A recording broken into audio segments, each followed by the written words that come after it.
আমার মুসলমান মায়েরা, আল্লাহ পাক রব্বুল আলামিন, আল্লাহর সাথে শয়তান এই আয়াতের ভিতরে চ্যালেঞ্জ করেছে। আল্লাহ তোমার মায়ের বান্দাদেরকে সুম্মা লাআতিয়ান্নাহুম মিন বাইনি আইদিহিম ওয়া মিন খালফিহিম, সামন থেকে পিছন থেকে, ওয়া আন আইমানিহিম ডান দিক থেকে, ওয়া আন শামাইলিহিম বাম দিক থেকে ধোঁকা দেব, ওয়ালা তাজিদু আকসারাহুম শাকিরিন, অধিকাংশদেরকে আপনি কৃতজ্ঞতার মধ্যে পাবেন না। আল্লাহ পাক রব্বুল আলামিন ওই আয়াতের ভিতরে শয়তান উল্লেখ করেছে, আল্লাহ সামন থেকে পিছন থেকে ডান দিক থেকে বাম দিক থেকে আমি ধোঁকা দেওয়া শুরু করব। কিন্তু দেখেন ওই আয়াতের ভিতরে উল্লেখ নাই উপরের দিক আর নিচের দিক, উল্লেখ আছে নি? আয়াতের ভিতরে উপরের দিক আর নিচের দিক উল্লেখ নাই। ডাক্তার আব্দুল হাই আল আরিফি রহমতুল্লাহি আলাইহি উনি বলেন, অতএব তোমাদের জন্য নিরাপদ হইল উপরের দিকে তাকাইয়া অথবা নিচের দিকে তাকাইয়া হাঁটা। এবার আসলে আমার মুসলমান ভাইরা, উপরের দিকে তাকাইলে, উপরের দিকে তাকাইয়া রাস্তার দিকে যদি হাঁটে হুচটকে পরেও যেতে পারে। এই জন্য মুফাসসিরিনে কেরাম তাফসীরের কিতাবের মধ্যে লেখেন, তুমি যদি তোমার চক্ষুকে হেফাজত করতে চাও, তুমি যদি তোমার দৃষ্টিকে হেফাজত করতে চাও, গুনার কাজ থেকে বাঁচাতে চাও, তাহলে নিচের দিকে তাকাইয়া তাকাইয়া আল্লাহ পাক রব্বুল আলামিনের ফিকির করে করে তাসবিহ পড়ে পড়ে প্রয়োজনের অতিরিক্ত কথা না বলে নিজের দিকে নিচের দিকে তাকাইয়া তাকাইয়া চলো, দেখবা আল্লাহ পাক রব্বুল আলামিন তোমার দৃষ্টিকে আল্লাহ হেফাজত করে দেবেন, আর তোমার দ্বারা গুনাহ সংগঠিত হবে না। ইন্নাল হামদুলিল্লাহ নাহমাদুহু ওয়া নুসাল্লি আলা রাসূলিহিল কারীম। أما بعد فقد قال الله تعالى في كلامه المجيد والفرقان الحميد: أعوذ بالله من الشيطان الرجيم. بسم الله الرحمن الرحيم. قل للمؤمنين يغضوا من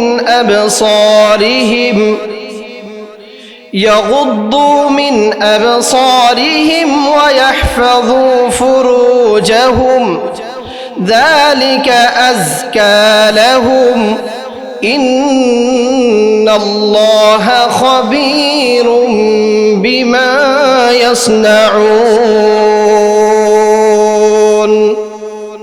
صدق الله العظيم.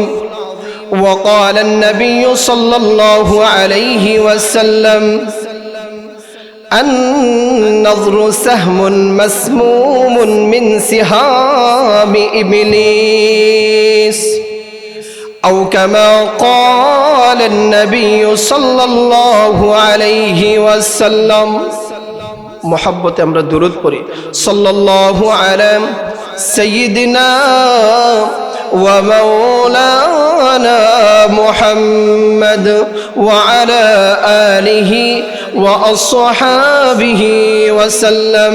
صلى الله على سيدنا ومولانا محمد وعلى آله وأصحابه وسلم. لا إله إلا الله، لا إله إلا الله، لا إله إلا الله. لا নেই কোনো মাবুদ আল্লাহ ছাড়া, সবাই বলেন নেই কোনো মাবুদ আল্লাহ ছাড়া, জোরে লা ইলাহা ইল্লাল্লাহ, লা ইলাহা ইল্লাল্লাহ, লা ইলাহা ইল্লাল্লাহ, লা ইলাহা ইল্লাল্লাহ, লা ইলাহা ইল্লাল্লাহ মুহাম্মাদুর রাসূলুল্লাহ সাল্লাল্লাহু আলাইহি ওয়াসাল্লাম। মরহুম সুফি শাহ রহমতুল্লাহ পীর সাহেবের স্মরণে অষ্টম বার্ষিক তাফসিরুল কোরআন ও দোয়া মাহফিলের পরম শ্রদ্ধাভাজন সভাপতি মুরুব্বিয়ানে আজম নওজোয়ান যুবক ভাইরা, পর্দার আড়ালে অবস্থানরত আমার পরম শ্রদ্ধেয়া সম্মানিতা শাকেরা সালেহা আবেদা আমার মা বোনেরা, আল্লাহ পাক রব্বুল আলামিন আমাদেরকে এই কনকনে শীতে মহতি মজলিসে এসে বসার তৌফিক দিয়েছেন। আমরা কালিমাতুশ শুকুর আদায় করি আলহামদুলিল্লাহ। আমি আপনাদেরকে একটা কথা বলতে চাই, এতে কি আপনারা ব্যতীত হবেননি? বলতে পারি? একটু দয়া করে যারা পিছনে আছেন একটু সামনে চলে আসলে ভালো হয়, কারণ মহাব্বত সৃষ্টি হয়, ভ্রাতৃত্ববোধ পয়দা হয়, আর পরস্পরে আন্তরিকতা বাড়ে, ঠিকই না? অতএব আমরা একটু সামনে বাড়ি। আমি আল্লাহর কালামুল্লাহ শরীফ থেকে যে আয়াত তিলাওয়াত করেছি, আল্লাহ পাক রব্বুল আলামিন এখানে মূলত দুটি বিষয়ের আলোচনা করেছেন। আমি করব একটা বিষয়। কয়টা? সময় সংক্ষিপ্ত একটি বিষয় নিয়ে আলোচনা করতে চাই। বিশেষ করে এখানে একটা রোগের কথা আল্লাহ উল্লেখ করেছেন। যেই রোগটা আল্লাহ দেন নাই, এটা আমরাই রোগ বানায় নিই। কথা বুঝলেন? যেই রোগ আল্লাহ প্রদত্ত হয় না, আমাদের বদভ্যাসের কারণে এই রোগ আসে। আল্লাহ বলেন, কুল্লিল মুমিনিনা ইয়াগুদ্দু মিন আবসারিহিম। হে নবী, আপনি বলে দিন। কাকে? আপনার উম্মতদেরকে। আর কাকে? আমার মায়ার বান্দা বান্দীদেরকে। কুল্লিল মুমিনিনা ইয়াগুদ্দু মিন আবসারিহিম, তারা যেন তাদের দৃষ্টির হেফাজত করে। কিসের হেফাজত? দৃষ্টির। চক্ষু আমরা এটা স্বাভাবিক একটা নিয়ামত, অনেকেই আমরা মনে করি এটা তো শরীরের ছোট্ট একটা অঙ্গ মনে হয়, অথচ শরীরের একটা যন্ত্রাংশ বটে চক্ষু। এই চক্ষু এত বড় একটা নিয়ামত, যাদের চক্ষু নাই তাদেরকে জিজ্ঞাসা করলে বুঝতে পারবে। চক্ষু এত বড় একটা নিয়ামত, যাদের চোখে আলো নাই তাদেরকে জিজ্ঞাসিত করলে বুঝতে পারবেন চক্ষু যে কত বড় একটা নিয়ামত। শরীয়তের দৃষ্টিতে তাকে কুদৃষ্টি বলে অবহিত করা হয়। আমরা কুদৃষ্টি দেই না। সমাজে মনে হয় এমন মানুষ নাই, না? আছে, আছে। আজকাল সমাজের মধ্যে ব্যাপক বিস্তৃত, আলেম বলেন, জাহেল বলেন, শিক্ষিত বলেন, অশিক্ষিত বলেন, নামাজি বলেন, বেনামাজি বলেন, ভদ্র বলেন, অভদ্র বলেন, নেতা বলেন, নেতাবিহীন বলেন, এমনকি আল্লাহওয়ালাদের সহচর প্রাপ্ত ব্যক্তিরাও যারা আছে, তারাও দৃষ্টির হেফাজত থেকে মুক্ত নয়। কথা বলেন ঠিক কিনা? তারাও দৃষ্টির হেফাজত থেকে মুক্ত নয়। চৌকের গুনাহ প্রতিনিয়ত আমাদের হচ্ছে। আজকাল তো দেখলাম সমাজের মধ্যে খুবই একটা খেলার সমাগম হচ্ছে, খেলা হইতেছে খুব বেশি। ফুটবল বলেন, মিনিবার, এরপরে নাইট মিনিবার, অনেক কিছুর খেলাধুলা হচ্ছে। আমরা যারা খেললাম আর চক্ষু দিয়ে যারা খেলা দেখলাম, এটা আমাদের গুনাহ হইতেছে কিনা? আমাদের গুনাহ হচ্ছে কিনা? অবশ্যই আমাদের গুনাহ হচ্ছে। আর সমাজের অবস্থা তো এমন, ঘর থেকে বাহির হলেই দৃষ্টির হেফাজত করা দুষ্কর হয়ে পড়ে। বেগানা মহিলাদেরকে দেখতে হয়, বেপর্দা মহিলাদেরকে দেখতে হয়, কি দৃষ্টি সম্ভার সাজিয়ে রাখা হয়েছে, তাকিয়েই দেখতে হয়। চক্ষুকে হেফাজত রাখা যায় না।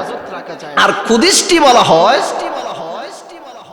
গায়েরে মাহরাম বেগানা মহিলাদের দিকে দৃষ্টি দেওয়া, যৌনাবতী নিয়ে, অথবা গুনার দিকে তাকানো, হারামের দিকে তাকানো, এটাকে কুদৃষ্টি বলা হয়। কুল্লিল মুমিনিন ইয়াগুদ্দু মিন আবসারিহিম। আল্লাহ বলেন, হাবিব আপনার উম্মতদেরকে জানায় দিন। আর কাকে? হাবিব আমার বান্দাদেরকে জানায় দিন, ইয়াগুদ্দু মিন আবসারিহিম, তারা যেন তাদের দৃষ্টির হেফাজত করে, দৃষ্টিকে যেন অবনত রাখে, নিচের দিকে যেন রাখে। হাবিব আপনার উম্মতদেরকে সতর্কবাণী দিয়ে দিন, তারা যেন তাদের দৃষ্টির হেফাজত করে। আমরা চক্ষুকে ছোট্ট একটা নিয়ামত মনে করতেছি, শরীরের ছোট্ট একটা অংশ মনে করতেছি, অথচ চক্ষু এত বড় একটা নিয়ামত। চক্ষু এত বড় একটা নিয়ামত। আল্লামা তাকি উসমানী হাফিজাহুল্লাহ উনি বলেন, আল্লামা তাকি উসমানী হাফিজাহুল্লাহ উনি বলেন, অন্ধকারে গেলে দৃষ্টি প্রসারিত হয়, আর আলোতে আসলে চৌকের দৃষ্টি সংকোচন হয়, অর্থাৎ একটু কমে যায়। আল্লামা তাকি উসমানী হাফিজাহুল্লাহ উনি বলেন, মানুষ যখন আলো থেকে অন্ধকারে আয় আর অন্ধকার থেকে যখন আলোতে যায়, তাদের এই সংকোচন এবং প্রসারণের বিষয়টি ঘটে। মুহূর্তের এই সংকোচন ও প্রসারণের প্রক্রিয়াটির মধ্যে মুহূর্তে বলতে আমরা 1 মিনিট বুঝি না, 1 পলক বুঝি, 1 সেকেন্ড ধরতে পারে, এর চাইতে কম ধরতে পারেন। মুহূর্তের মধ্যে চোখের স্নায়ুগুলো 7 মাইল দূরত্ব অতিক্রম করে। সুবহানাল্লাহ, সুবহানাল্লাহ বলবেন না? 7 মাইলের দূরত্ব অতিক্রম করে চোখের স্নায়ুগুলো, পলকে 7 মাইল। কেমন নিয়ামত আল্লাহ দিয়েছে! চক্ষু বড় একটা নিয়ামত। এই নিয়ামতের হেফাজত করার দায়িত্ব কার? আর একটু জোরে বলেন, এই নিয়ামতের হেফাজত করার দায়িত্ব কার? আমাদের। এই নিয়ামতের হেফাজতের দায়িত্ব হলো আমাদের। আল্লাহ পাক রব্বুল আলামিন আমাদেরকে নিয়ামত দিয়েছেন, নিয়ামতের কদর যদি আমরা না বুঝি, আল্লাহ পাক রব্বুল আলামিন আমাদেরকে হাত দিয়েছেন, হাতের কদর যদি আমরা না বুঝি, আল্লাহ পাক রব্বুল আলামিন আমাদেরকে পা দিয়েছেন, পায়ের কদর যদি আমরা না বুঝি, আল্লাহ পাক রব্বুল আলামিন আমাদের ব্রেন ঠিক রেখেছেন, এই ব্রেইনের কদর যদি আমরা না বুঝি, আল্লাহ পাক রব্বুল আলামিন আমাকে স্মৃতি শক্তি দিয়েছেন, স্মরণ শক্তি দিয়েছেন, আল্লাহ আমাদের মেধা দিয়েছেন। আল্লাহ পাক রব্বুল আলামিন অন্যায়, অবিচার, অত্যাচার, হালাল, হারাম, জুলুম, নির্যাতন এই সব কিছু বুঝার তৌফিক দিয়েছেন। এই নিয়ামতগুলোর কদর যদি না বুঝি, তাহলে আল্লাহ পাক রব্বুল আলামিনের দরবারে অবশ্যই হিসাব দিতে হবে। কথা বলেন ঠিক কিনা? চক্ষু এত বড় একটা নিয়ামত। আল্লামা তাকি উসমানী হাফিজাহুল্লাহ বলেন যে চক্ষু শরীরের একটা যন্ত্র ধরে নিতে পারে। চক্ষু তোমার এমন ভাবে কাজ করে, তোমাকে রাস্তা দেখায় দেয়, রাত্রিবেলাও আলো দেয়, লাইট না থাকলেও চক্ষু দিয়ে মোটামুটি চলা যায়, গভীর অন্ধকার হলেও একটা আইডিয়া করে চলা, ঠিকই না? গভীর অন্ধকার হলেও একটা আইডিয়া করে চলা যায়। উনি বলেন, আমাদের গ্রাম্য ভাষায় একটা কথা আছে, দেখবেন, মাগনা গরুর দাঁত নাই, আছে না নাই? আমাদের গ্রাম্য ভাষায় একটা কথা আছে। উনি বলেন, বিনা পয়সায়, বিনা মেহনতে, বিনা পরিশ্রমে, বিনা কষ্টে তো আল্লাহ চক্ষু নিয়ামতটা দিয়েছেন, এই জন্য এটার কদর বুঝি না। আমার মুসলমান ভাইরা, আল্লাহ পাক রব্বুল আলামিন আমাদেরকে যে নিয়ামত, চক্ষু নিয়ামত আল্লাহ পাক রব্বুল আলামিন দিয়েছেন, এই চক্ষুর নিয়ামত আমরা বুঝি না। আল্লাহ পাক রব্বুল আলামিন দুনিয়ার ভিতরে এত সুন্দর করে আল্লাহ দুনিয়াকে সাজিয়েছেন। ইন্না ফি যালিকা লাআয়াতিন লিকাউমিন ইয়াযাক্কারুন লিকাউমিন ইয়াকিলুন লিকাউমিন ইয়াতাফাক্কারুন। আল্লাহ রাব্বুল আলামিন দুনিয়ার বুকে এত সমস্ত নিয়ামত যেগুলো আল্লাহ রেখে দিয়েছেন, দুনিয়ার বুকে আল্লাহ এত সমস্ত নিদর্শন আমাদের জন্য আল্লাহ পাক রব্বুল আলামিন রেখে দিয়েছেন। বিকল্প নিদর্শনের দিকে তাকাইলে ওই নিয়ামতের কদর বোঝা যায়। আমার মুসলমান ভাই, একজন অন্ধ ব্যক্তির দিকে তাকায় দেখেন, অন্ধ ব্যক্তিকে আপনি জিজ্ঞাসিত করে দেখেন, ভাই তোমার জীবনটা কেমন কাটতেছে? ওই অন্ধ ব্যক্তি আপনাকে বলে দেবে তার জীবনটা যে কত কঠিন। অথবা মনে করেন যাদের চক্ষুর আলো ছিল এখন বর্তমানে নাই, অথবা আল্লাহ না করুক আমাদের কাহারও চক্ষুর যদি জ্যোতি চলে যায়, তাদেরকে জিজ্ঞাসিত করলে পরে বোঝা যাবে আল্লাহ পাক রব্বুল আলামিন আমাদেরকে এত বড় একটা নিয়ামত দিয়েছেন। আমাদের শরীরের অঙ্গের মধ্যে যদি অঙ্গটা দেখতে ছোট হয়, আল্লাহ রব্বুল আলামিন আমাদেরকে এত বড় একটা নিয়ামত দিয়েছেন, এত মূল্যবান একটা নিয়ামত দিয়েছেন, এত গুরুত্বপূর্ণ একটা নিয়ামত দিয়েছেন। চক্ষু যদি না হয়, চৌকের আলো যদি চলে যায়, অথবা তার যদি টেম্পার না থাকে, চৌকের পাওয়ার লেজ যদি চলে যায়, ঘর থেকে বাহির হয়ে সুফি শাহ রহমতুল্লাহ পীর সাহেবের সনরের মাহফিলে আসাও অনেক বড় কঠিন হয়ে যাবে। কথা বলেন ঠিক কিনা? এই জন্য চক্ষু এত বড় একটা নিয়ামত। এই রহমতুল্লাহ পীর সাহেবের স্মরণের মাহফিলে চক্ষু যদি না থাকে, আসাটা বড় কঠিন হয়ে যাবে। ভাইকে বলতে হবে বাইরে মাহফিলে আমাকে নিয়ে যা, ছেলেকে বলতে হবে বাবা আমাকে একটু নিয়ে যা। আপনি যখন বারবার তাকে ত্যক্ত করবেন, বারবার তাকে বলবেন, হঠাৎ একদিন যা বেটা আর পারতাম নাই। কথা বলেন ঠিক কিনা? আছে না নাই? কম না বেশি? মানুষের বিরক্তি বোধ আসবে। অতএব দাঁত থাকতে পানি চাবায় খাওয়ার দরকার, এটাও একটা গ্রাম্য ভাষা। আমাদের নিয়ামত থাকতে নিয়ামতের কদর বুঝার দরকার, নিয়ামতের কদর বুঝার দরকার। এই নিয়ামতগুলোর হেফাজত করার দরকার, যেটায় লাগানোর দরকার সেটায় নিয়ামতগুলো ব্যবহার করার দরকার, দৃষ্টি শক্তির সঠিক ব্যবহার করার দরকার। আল্লাহ রাসূল সাল্লাল্লাহু আলাইহি ওয়াসাল্লাম হাদিসের মধ্যে বলেন, এই দৃষ্টি শক্তিকে সঠিকভাবে ব্যবহার যারা করবে আল্লাহ পাক তাদেরকে এর বদৌলতে অধিক পরিমাণে সওয়াব দান করবে। সুবহানাল্লাহ। আল্লাহ পাক এর বদৌলতে অধিক পরিমাণে তাকে সওয়াব দান করবে। যেমন মনে করেন আল্লাহর নবী বিশ্ব নবী হাদিসের মধ্যে বলেছেন, আল্লাহর নবী বলেন, হে আমার উম্মতেরা, তোমরা তোমাদের মা বাবার দিকে মহাব্বতের নজরে যদি তাকাও, মহাব্বতের নজরে যদি তুমি তোমার মা বাবার দিকে তাকাও, আল্লাহ পাক রব্বুল আলামিন এক হজ এবং এক উমরার সওয়াব আল্লাহ রব্বুল আলামিন তোমাদের আমলনামায় দান করে দেবেন। আল্লাহ নবী বিশ্ব নবী বলেন, আমার উম্মতেরা শুধু তা না, তোমরা ঘরের ভিতরে গিয়া তোমরা তোমাদের স্ত্রীর দিকে যদি মহাব্বতের নজরে তাকাও, ঘরের মধ্যে গেলে পরে মহাব্বতের নজরে স্ত্রীর দিকে তাকাইবে তো দূরের কথা, আরো কত ধরনের বকাতে দিবে, স্ত্রী ডরাইতে ডরাইতে শেষ আছে না নাই। স্ত্রীর দিকে মহাব্বতের নজরে তাকাও, আল্লাহ নবী বলেন, এবং ওই মহিলাদেরকে তোমরা যদি তোমাদের স্বামীর দিকে মহাব্বতের নজরে তাকাও, আল্লাহ নবী বিশ্ব নবী হাদিসের মধ্যে বলেছেন, আল্লাহ পাক রব্বুল আলামিন তাদের নজরের মধ্যে রহমত আল্লাহ নিক্ষেপ করে দেবে। সুবহানাল্লাহ। তো দৃষ্টি শক্তির সঠিক ব্যবহার করার দরকার। মা বাবার দিকে মহাব্বতের নজরে তাকাইতো, রাত্রিবেলা গা মিনি বারের দিকে তাকায়, কথা বলেন ঠিক কিনা? স্ত্রীর দিকে মহাব্বতের নজরে তাকাইতো, অপর মহিলাদের দিকে মহাব্বতের নজরে তাকায়, আছে না নাই? কথা বলেন ঠিক কিনা? আল্লাহর কোরআনের দিকে তাকাইয়া আলিফ লাম থেকে শুরু করে নিয়ে মিনাল জিন্নাতি ওয়ান নাস পর্যন্ত তিলাওয়াত করবে আর তাকাইবে, আল্লাহ পাক প্রতি হরফে আল্লাহ নেকি দান করবেন। এইটা তার ভালো লাগে না, আছে না নাই? এই কাজ ভালো না, এই কাজ বলে শয়তানে ধোঁকা দেয়। এই কাজে কি ধোঁকা দেয়? শয়তানে ধোঁকা দেয়। আল্লাহ রাসূল সাল্লাল্লাহু আলাইহি ওয়াসাল্লামের যে হাদিসটি আমি পড়েছিলাম, আন নাজরু সাহমুন মাসমুমুন মিন সিহামি ইবলিস, আমাদের চক্ষু দিয়ে শয়তান আমাদেরকে ব্যবহার করতেছে। আল্লাহ রাসূল বলেন, শয়তান নজরের তুনিরের একটা বিষাক্ত তীর, এই নজর তুনিরের একটা বিষাক্ত তীরের মতো শয়তান ব্যবহার করে। এই নজর ব্যবহার করে আমাদেরকে দিয়া গুনার কাজ করাইয়া আমাদেরকে দিয়া এই লাভ লস সব কিছু আদায় করে শয়তানে।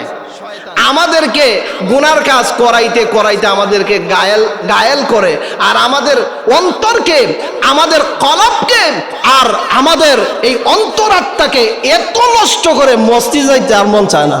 কথা বলেন ঠিক কিনা? মসজিদে যাইতে আর ভালো লাগে না, এত নষ্ট করে। আল্লামা তাকি উসমানী হাফিজাহুল্লাহ বলেন, মানুষের অঙ্গের মধ্যে সবচাইতে ভয়াবহ অঙ্গ আমার কাছে মনে হয় চক্ষু। কারণ চক্ষু দিয়ে আপনি সব কিছু করতে পারেন, অশ্লীল ভিডিওর দিকে তাকাতে পারেন, অথবা আল্লাহর কোরআনের দিকে তাকাতে পারেন, একজন স্ত্রীর দিকে মহাব্বতের নজরে তাকাতে পারেন, অথবা বেগানা মহিলার দিকে আপনি তাকাতে পারেন। চক্ষু দিয়ে এই মরহুম সুফি শাহ রহমতুল্লাহ পীর সাহেবের মাহফিলে এসে আলোচকদের দিকে তাকিয়ে আপনি কোরআন অথবা হাদিসের আলোচনা শুনতে পারেন, অথবা চক্ষু দিয়ে আপনি ফুটবল, এরপরে মনে করেন বড় বড় ধরনের খেলা, নানান গান বাজনা, অশ্লীল বেহায়াপনা, নির্লজ্জ কাজের দিকেও তাকাতে পারেন। কথা বলেন ঠিক কিনা? অতএব আমাদের এই দৃষ্টির হেফাজত করতে হবে। আমাদের নিয়ামতের কদর আমাদের কি বুঝতে হবে? আমাদের নিয়ামতের কদর আমাদের কি বুঝতে হবে? ডাক্তার আব্দুল হাই আল আরিফি রহমতুল্লাহি আলাইহি উনি বলেন, শয়তানকে যখন আল্লাহ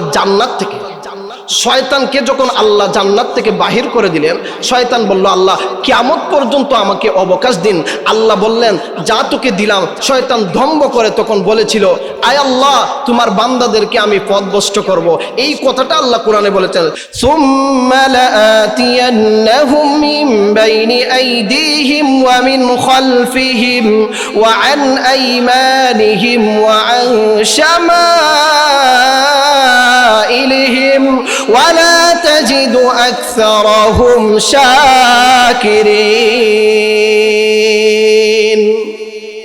আল্লাহ বলেন সুম্মা লাআতিয়ান্নাহুম মিন বাইনি আইদিহিম, শয়তান বলতেছে আল্লাহ তোমার মায়ার বান্দাদেরকে ডান দিক থেকে আমি ধোঁকা দিব, ওয়া মিন খালফিহিম পিছন দিক থেকে ধোঁকা দিব, ওয়া আন আইমানিহিম ওয়া মিন খালফিহিম ওয়া আন আইমানিহিম ওয়া আন শামাইলহিম, ডান দিক থেকে পিছন থেকে সামন থেকে, ওয়া আন শামাইলহিম এবং বাম দিক থেকে আমি ধোঁকা দিব, ওয়ালা তাজিদু আকসারাহুম শাকিরিন, তাদের অধিকাংশদেরকে আপনি কৃতজ্ঞ রূপে পাবেন না। আমার মুসলমান মারা, আল্লাহ পাক রব্বুল আলামিন আল্লাহর সাথে শয়তান এই আয়াতের ভিতরে চ্যালেঞ্জ করেছে, আল্লাহ তোমার মায়ার বান্দাদেরকে সুম্মা লাআতিয়ান্নাহুম মিন বাইনি আইদিহিম ওয়া মিন খালফিহিম, সামন থেকে পিছন থেকে, ওয়া আন আইমানিহিম ডান দিক থেকে, ওয়া আন শামাইলহিম বাম দিক থেকে ধোঁকা দেব, ওয়ালা তাজিদু আকসারাহুম শাকিরিন, অধিকাংশদেরকে আপনি কৃতজ্ঞতার মধ্যে পাবেন না। আল্লাহ পাক রব্বুল আলামিন ওই আয়াতের ভিতরে শয়তান উল্লেখ করেছে আল্লাহ সামন থেকে পিছন থেকে ডান দিক থেকে বাম দিক থেকে আমি ধোঁকা দেওয়া শুরু করব, কিন্তু দেখেন ওই আয়াতের ভিতরে উল্লেখ নাই উপরের দিক আর নিচের দিক, উল্লেখ আছে নি? আয়াতের ভিতরে উপরের দিক আর নিচের দিক উল্লেখ নাই। ডাক্তার আব্দুল হাই আল আরিফি রহমতুল্লাহি আলাইহি উনি বলেন অতএব তোমাদের জন্য নিরাপদ হইল উপরের দিকে তাকাইয়া অথবা নিচের দিকে তাকাইয়া হাঁটা। এবার আসুন আমার মুসলমান ভাইরা, উপরের দিকে তাকাইলে, উপরের দিকে তাকাইয়া রাস্তার দিকে যদি হাঁটে হুচটকে পরেও যেতে পারে।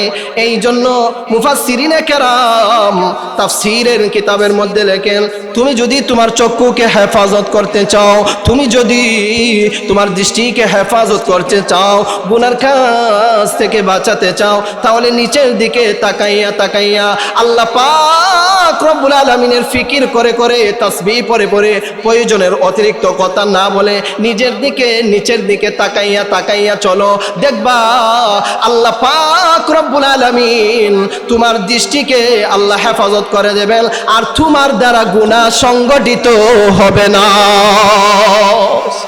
অতএব আমরা ওই আয়াত থেকে আমরা বুঝলাম চলার পথ হইল নিচের দিকে তাকাইয়া। চলার পথ কি? নিচের দিকে তাকাইয়া। আমরা আমাদের চক্ষু দিয়ে কোন দিকে তাকাবো? নিচের দিকে না উপরের দিকে? আমরা আমাদের চলার পথ নিচের দিকে তাকাইয়া আল্লাহর জিকির এবং ফিকির আমাদের মধ্যে থাকবে এবং আল্লাহ পাক রব্বুল আলামিনের ধ্যান আমাদের মধ্যে থাকবে, আল্লাহর জিকির থাকবে, আল্লাহর শুকুর থাকবে। আর প্রয়োজন যদি হয় আমরা কথা বলবো, প্রয়োজনের অতিরিক্ত কথা বলবো না ইনশাআল্লাহ। আমাদের চক্ষুর হেফাজত করার দরকার। কুল্লিল মুমিনিন ইয়াগুদ্দু মিন আবসারিহিম, আল্লাহ বলেন হাবিব তোমার উম্মতদেরকে জানায়া দাও ইয়াগুদ্দু মিন আবসারিহিম, তারা যেন তাদের দৃষ্টির হেফাজত করে। আজকে দেখেন আমাদের চক্ষু দিয়ে কত সমস্ত গুনাহ হচ্ছে, কি যে গুনাহ করতেছি। যুবক ভাইদেরকে বিশেষ করে দৃষ্টি আকর্ষণ করে বলতেছি, আমিও একজন যুবক, সারা রাত্রি ফেসবুকের দিকে আমরা তাকিয়ে থাকি, সারা রাত্রি ইউটিউবের দিকে আমরা তাকিয়ে থাকি, কিন্তু দেখেন কিছু না কিছু তো গুনাহ হয়ই। অশ্লীল ভিডিও, এরপরে নির্লজ্জ ভিডিও, এইগুলো তো কিছু না কিছু আমাদের চৌকে পড়েই।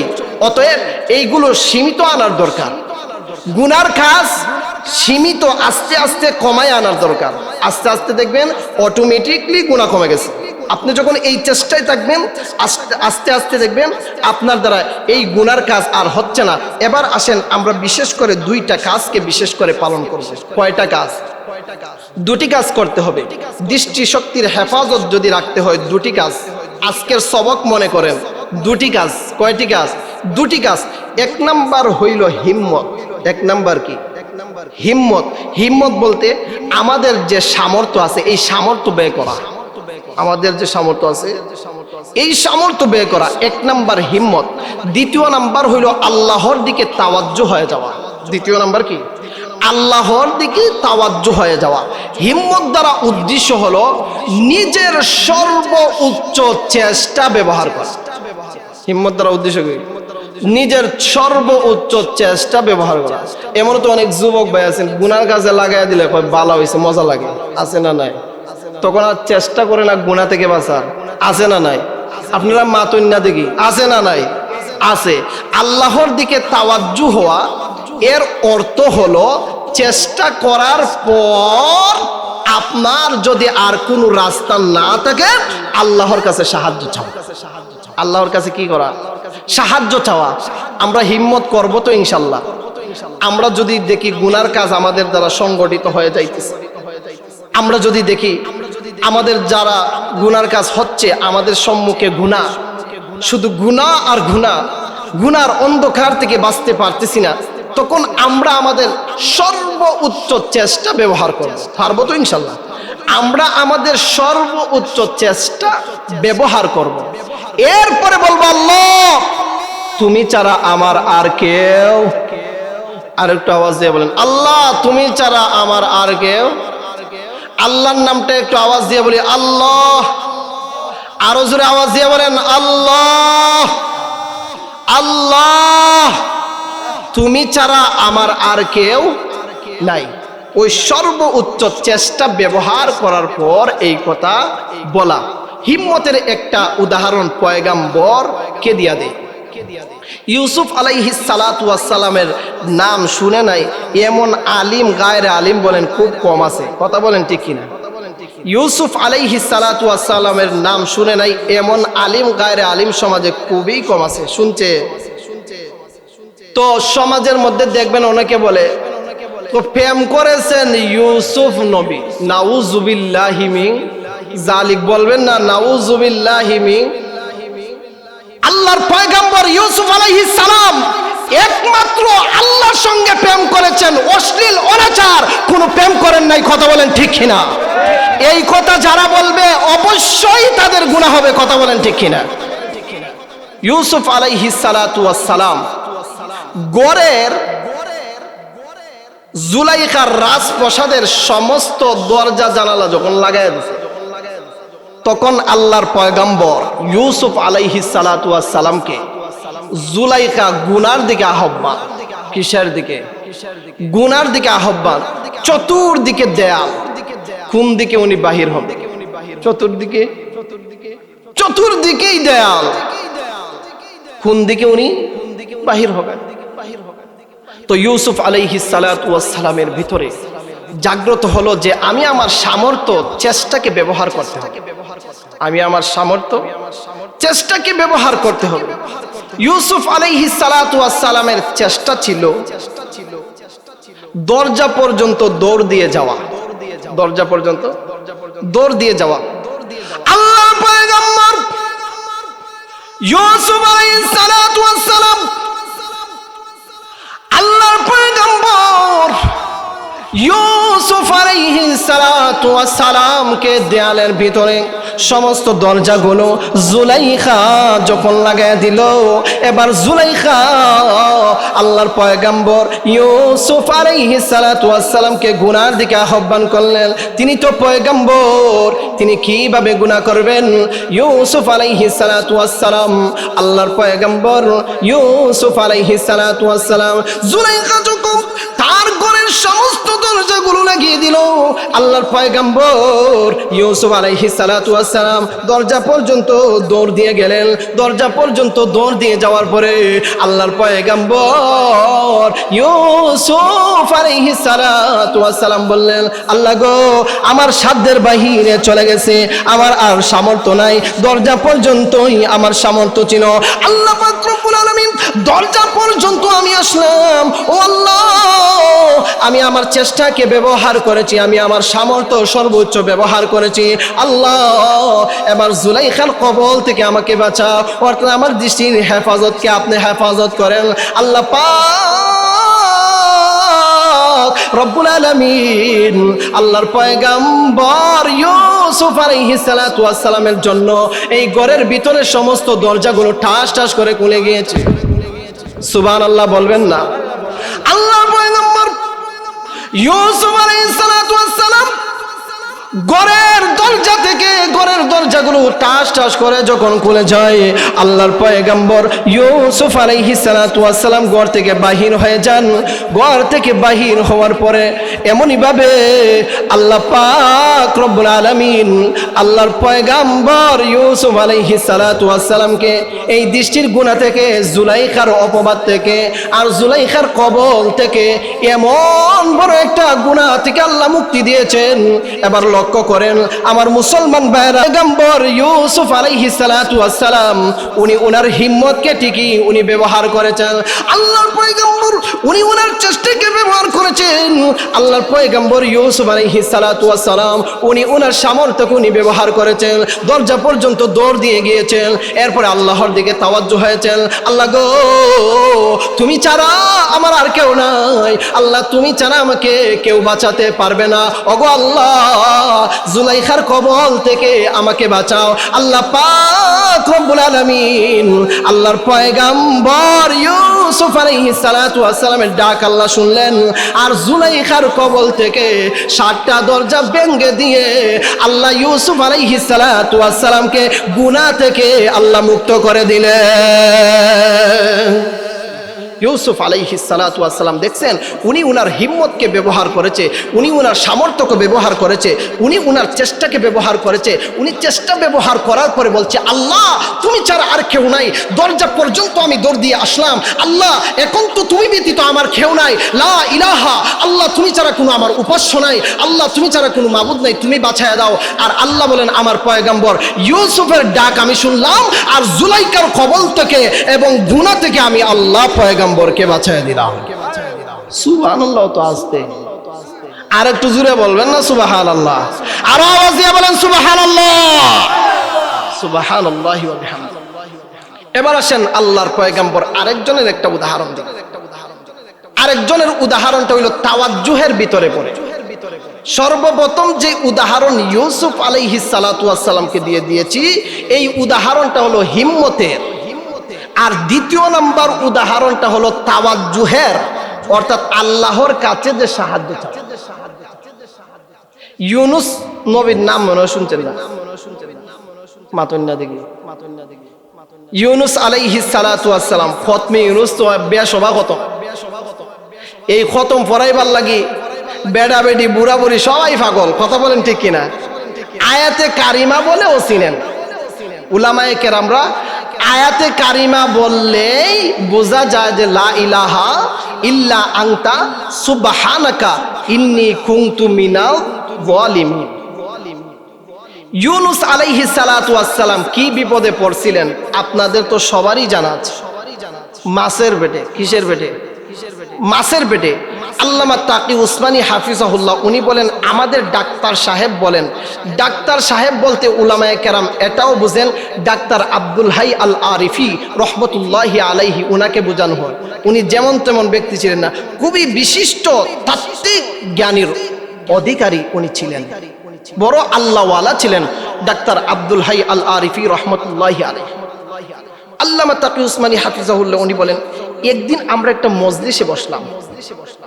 বসার পরে আমাদের ডাক্তার সাহেব খুব চমৎকার কথা বলেন, খুবই চমৎকার কথা বলেন। উনি বলতেছেন, শুনো,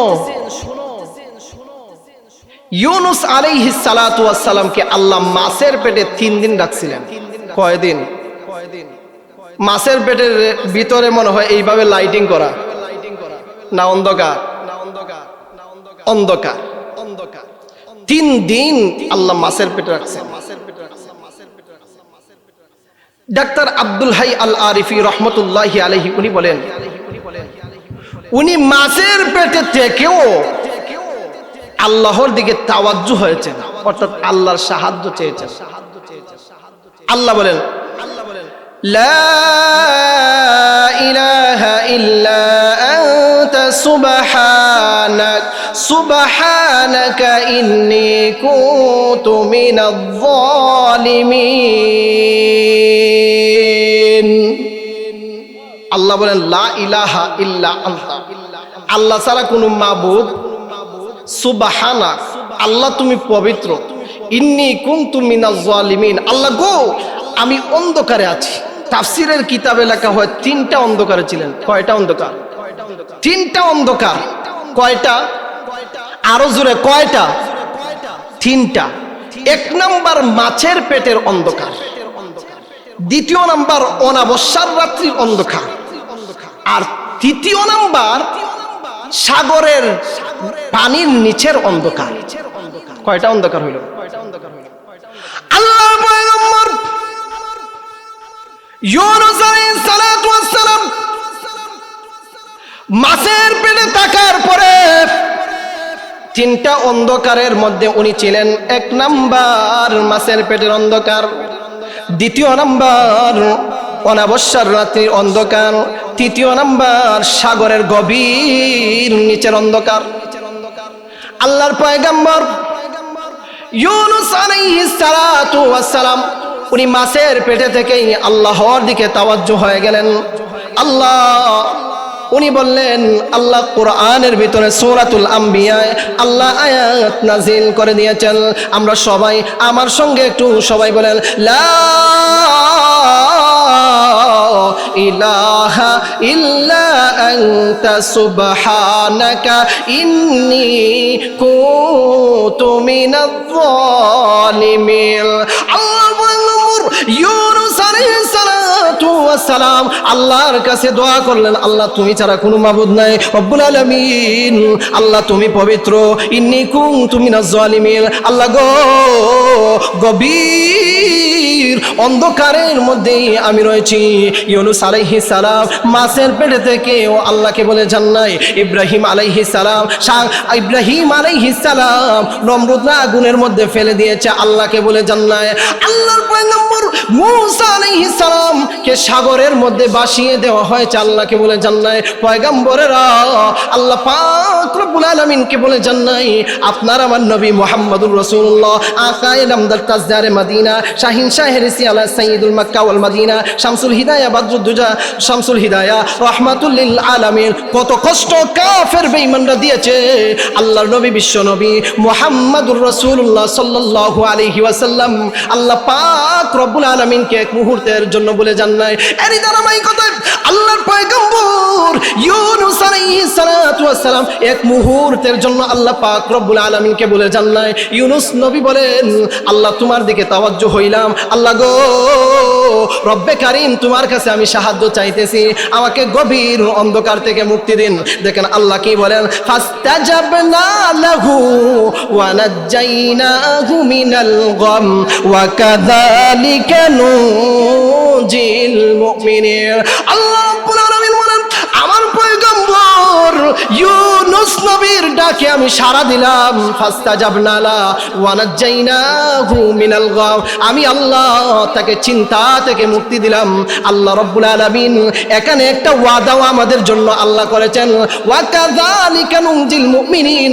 আল্লাহ বলেন, আল্লাহ পাক রব্বুল আলামিন বলেন, এই দিকে আমার পয়গম্বরকে আমি আল্লাহ মুক্তি দিলাম, চিন্তা থেকে মুক্তি দিলাম, গভীর অন্ধকার থেকে মুক্তি দিলাম, মাছের পেট থেকে মুক্তি দিলাম, অনাবস্যার রাত্রি অন্ধকার থেকে মুক্তি দিলাম। আল্লাহ পাক রব্বুল আলামিন বলেন, সাগরের নিচের অন্ধকার থেকে আমার পয়গম্বর ইউনূসকে মুক্তি দিলাম। এই কথাটাই আমার বলার উদ্দেশ্য ছিল। আমার মুসলমান ভাইরা গভীর মনোযোগ দিয়ে লক্ষ্য করবেন। আমার কথাটা হইল ডাক্তার আব্দুল হাই আল আরিফি রহমতুল্লাহি আলাইহি উনি বলেন, আল্লাহ যেহেতু ওয়াদা করেছেন ওয়া কাযালিকা নুজিল মুমিনিন, এমনই ভাবে আল্লাহ মুমিনদেরকেও মুক্তি দিবেন। তো আমাদেরকে মাছের পেটে যেতে হবে, এরপরে যে অন্ধকার থেকে মুক্তি চাইতে হবে। উনি বলেন বিষয়টা কিন্তু এমন নয়। দেখেন আমরা নানান ধরনের গুনার মধ্যে নিমজ্জিত আছি না নাই? আওয়াজ দিয়ে বলেন, আমরা গুনার মধ্যে লিপ্ত আছি না নাই? হাতের গুনায় আমরা নিমজ্জিত অন্ধকারে, পায়ের গুনায় আমরা অন্ধকারের মধ্যে, চোখের গুনাহ দিয়ে আমরা অন্ধকারের মধ্যে, এই জবানের গুনাহ দিয়ে আমরা অন্ধকারের মধ্যে লিপ্ত, অন্তরের গুনাহ দিয়ে আমরা অন্ধকারের মধ্যে লিপ্ত। সুদ খাই সমাজের মধ্যে মনে হয় সুদ নাই, হতাবন্যা সমাজে সুদ আছে না নাই? আমরা সুদ খাই, গভীর অন্ধকারের মধ্যে আমরা লিপ্ত। আমরা মনে হয় ভাবি মাছের পেটের অন্ধকারই মনে হয় অন্ধকার। না না, এই যে সুদ খাইতেছি এত মজা, গভীর সুদ আর গভীর অন্ধকার, গভীর ঘুষ আর গভীর অন্ধকার।